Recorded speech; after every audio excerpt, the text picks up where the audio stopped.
to living their kick-ass life. And today I'm going to be talking to Theresa Drury, who is the owner of Love Your Life Coaching.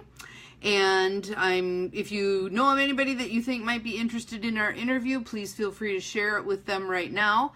And we'll also put some contact information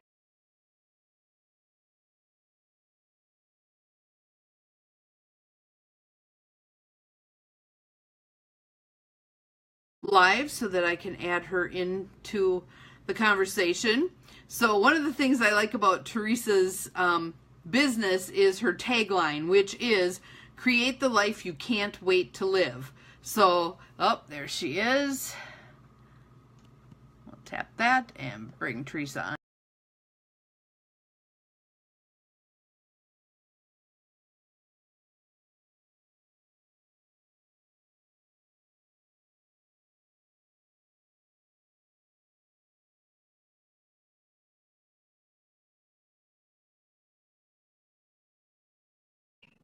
We're sending it good energy. We'll see what we get here. There we go. Aha! Okay, your life coaching, and that you have a tagline I just love, which is create the life you can't wait to live. So today we can talk about that, but maybe you could start out by telling us a little bit about yourself and some background, kind of your pre-kick-ass life. I'd love to share that. Well, I was born a shy girl. I grew up not wanting to be seen or not wanting to be heard. I knew I had great gifts and talents to bring to the world, but I was just very shy. And I was born under the Aquarius sign, so I was also unconventional. But bringing these gifts and things like that, they kind of disappeared over a time. The gifts and talents I thought I knew I had, by the end of grade school and going into high school, I had a GPA of 1.0. Wow. When I went in to get an application for college, my guidance counselor told me that I wasn't.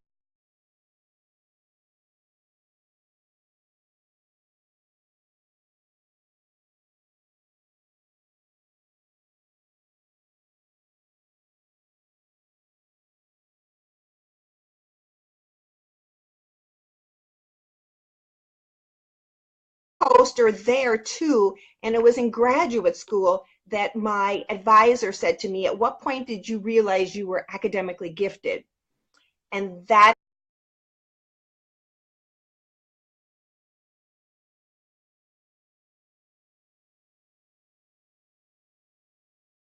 true. Wow. Wow. And how many other people are out there? Oh, hi, Nicole.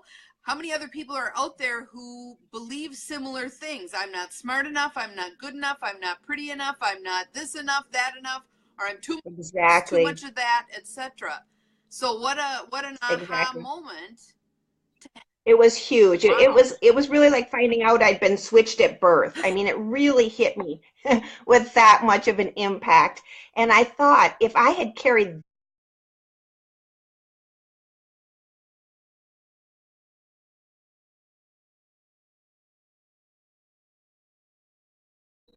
Well, I was a huge self-development person. And so I really was curious about myself. And I thought, how could something like that have happened? And what, Post kick ass, post that discovery, what changed? How did that manifest? well, I went on to launch a business in 2002. I was laid off and I went on to launch a business called Career Ladder. It helps people connect to the world of work. So people that might be laid off in some sort of career transition through termination or layoff, and I would help them connect to the world of work. And I did that beautifully for about 15 years. Then in about 2015, I came to this realization that I was really playing small and I needed to play a much bigger game, but I didn't know how to play that game. I didn't know how to get there. At that point, I connected with a group of holistic coaches and healers, and I worked with a mentor, and it was there that I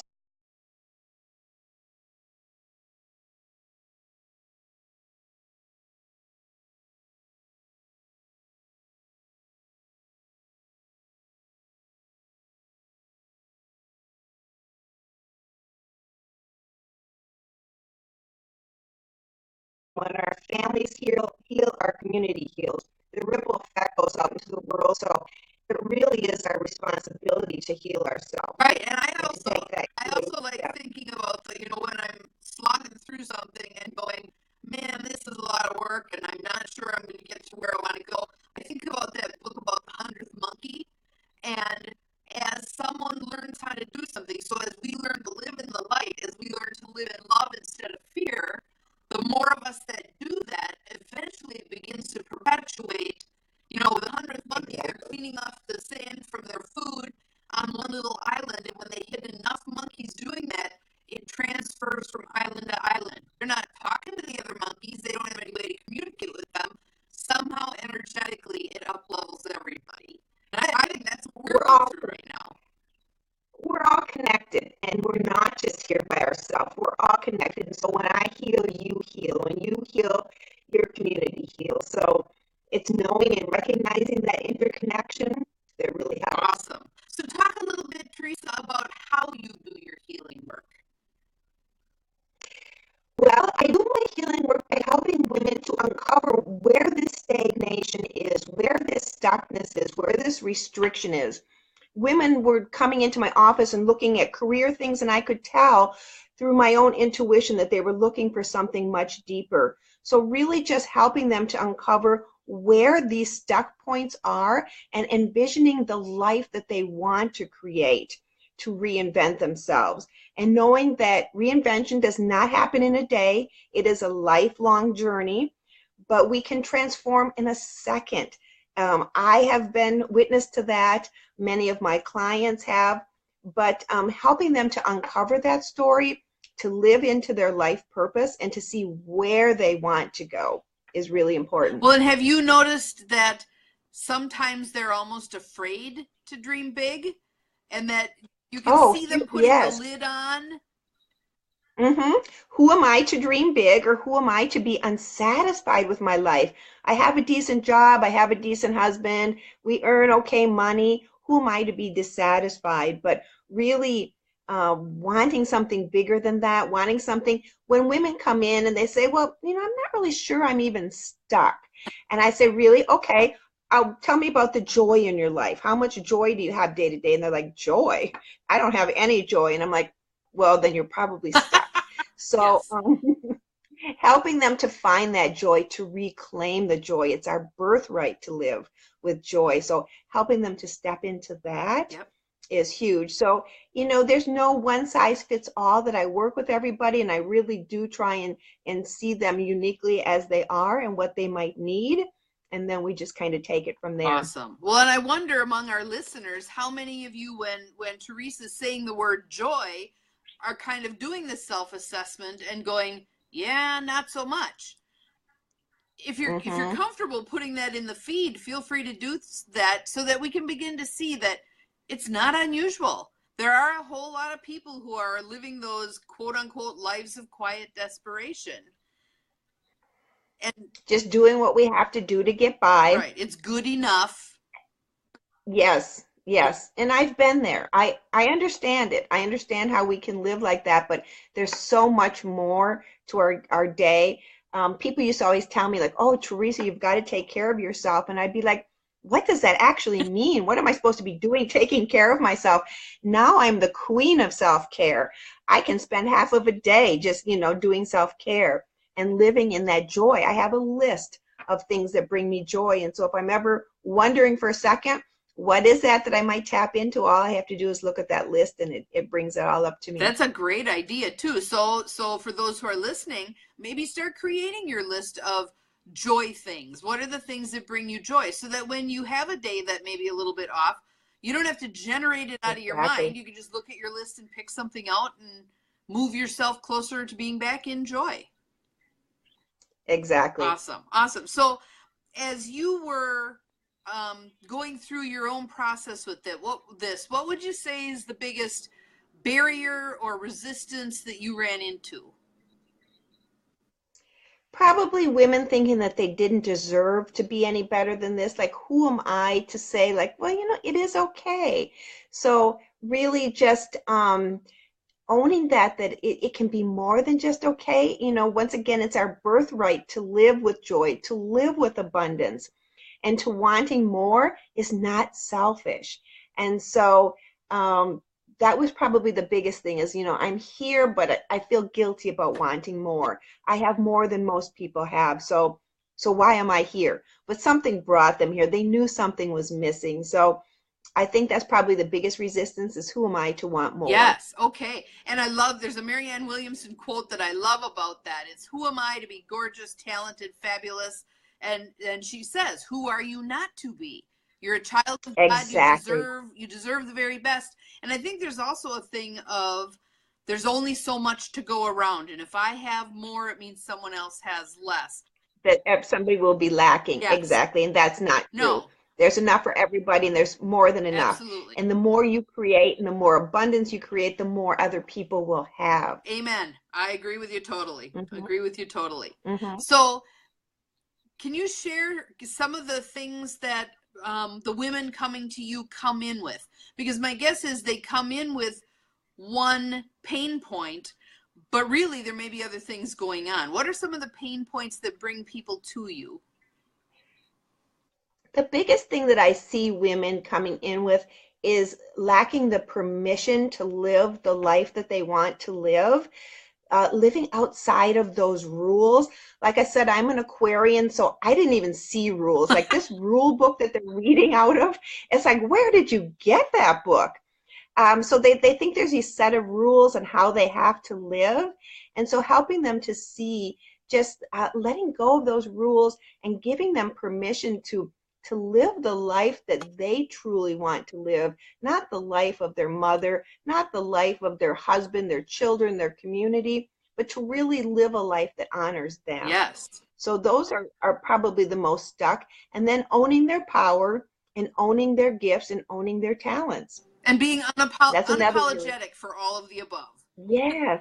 Yes, exactly. Shining and just not having to apologize to anybody or just being who you are. And that comes with age a lot of times, Bonnie. I can tell the difference of a younger woman and a woman in her 40s and 50s and 60s. I'm not really having to preach that much to them about, owning that power, but a lot of times younger women really don't get that. Yes. And need permission to live at that level. I was working with a woman today who very much lived according to the rules that her mother had laid out for her. Your family is the priority, et cetera, et cetera. And she crashed and burned in her 40s because it was depleting, and there was nothing filling the tank. So, yeah, I definitely get that. Yes. Yeah. So if you were going to share some nuggets of gold with the people who are watching, what do you think are important beginning steps that someone could take to create the awareness that you're talking about here? I think just having the courage to know that something is out of alignment and to know that they want more and that they're worthy of more, to to be courageous in stepping out, and that it's never too late. Sometimes people say, oh, it's passed me by life, I'm retired now, what do I need to live in joy for? But it's that ripple effect that we talked about before. And so if I'm living in joy, everyone's living in joy. So it's never too late to step out on that path. Definitely agree. And I like actually gathering stories of people who didn't start living their big audacious life until post-retirement. Exactly. Grandma Moses didn't start painting until well into later years of life. So yeah, I think that self-limitation is another one that, you certainly can address up front. So if you wanted to give our audience a takeaway, something that they could cogitate on for the next couple of days, what would it be? To really live into your gifts and talents and to honor them, and to, if you haven't discovered them, to uncover them, work with a mentor, do some self-discovery, do some journaling, but really find out what it is that you're here to do. Find out that purpose and to live that to your absolute fullest. Agreed, agreed, agreed. Because then when you get to the end of your life and you look back, you can say, wow, I'm really happy with having given it my all. That is true. Yeah. Yeah. Well, so Theresa, if someone wanted to work with you or wanted more information, how would they go about getting a hold of you? They can contact me at my email address, which I think you posted below. I don't know if that's there. I can't see it. Not yet, They can call me. but yes. Okay. So once it's posted, if you Yes. want to go in and put in your contact information, that would be wonderful. But can you just give it verbally at this point, the email address? Yes. It's, yep. Love Your Life Coaching, LLC at gmail.com. My phone number, 608-441-1064. Either way that you contact me would be wonderful. Awesome. Wonderful. And do you do like a discovery session? Is that how you? I do. Mm-hmm. Everybody starts out with a discovery session. Yes. Yeah. So do you want to? And a lot of people. Do you want? A lot of people will have a great transformation just in that discovery. Thank you for having me. Once I post this, if you want to put your contact information in there, that would be great. Sounds wonderful. And I just want to let everybody know because I have some regulars who join the show to watch. Next week, my guest is going to be Joanne Wenner, who is the owner of Prism Holistic Coaching and Consulting. So I want everybody to remember also that you are capable of far more than you think you are. So I'm Dr. Bonnie Nussbaum, America's Kick-Ass Coach, the owner of Empowerment Coaching and a psychologist. And I just want to let you know, I'm glad you joined us, or if you're watching the review, I'm glad that you were able to.